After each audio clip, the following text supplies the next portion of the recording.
తిరిగి వచ్చినప్పుడు తండ్రి విందు చేస్తాడు.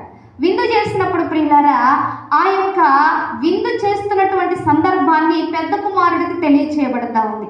ఆ పెద్ద కుమారుడు వచ్చిన తర్వాత తండ్రి మీద అతడెంతో కోపపడతా ఉంటాడు.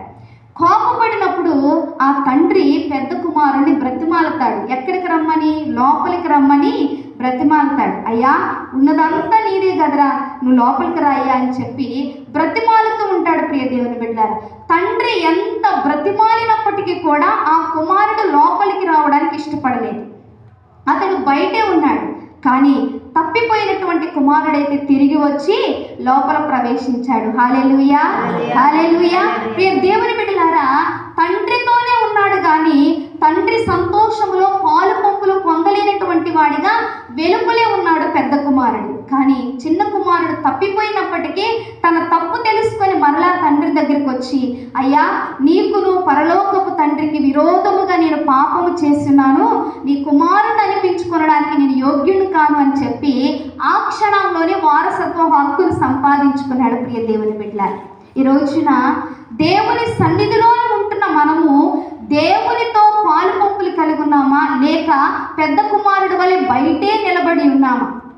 పేరుకు మాత్రమే దేవుని సన్నిధిలో ఉంటున్నామా, లేకపోతే చిన్న కుమారుడు వలె తండ్రి సంతోషంలో పాలు పంపులు పొందుకునేటువంటి వారిగా ఉన్నామా?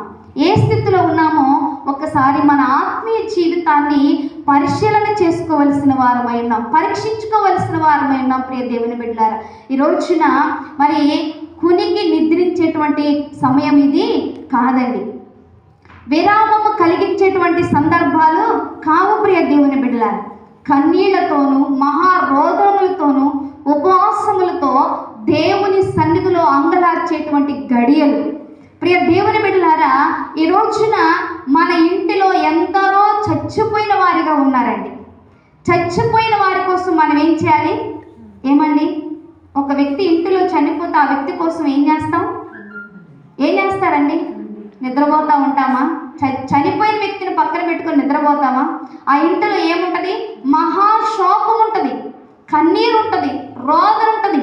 ప్రియ దేవుని బిడ్డలారా, ఈ రోజున మన ఇంటిలో ఎంతో మంది చచ్చిపోయి ఉన్నారు, ఆధ్యాత్మికంగా చచ్చిపోయి ఉన్నారు.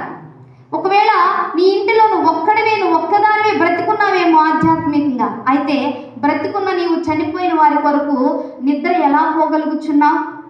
ఎలా నీ కంటికి కునికి రానియగలుగుతున్నావు? ఎలాగ కడుపు నిండా తినగలుగుతున్నావు? ఎలాగా విశ్రమించగలుగుతున్నావు? ఒక్కసారి ప్రశ్నించుకుందామండి, రోదిద్దాం. ప్రియ దేవుని బిడ్డలారా, అంగలార్చు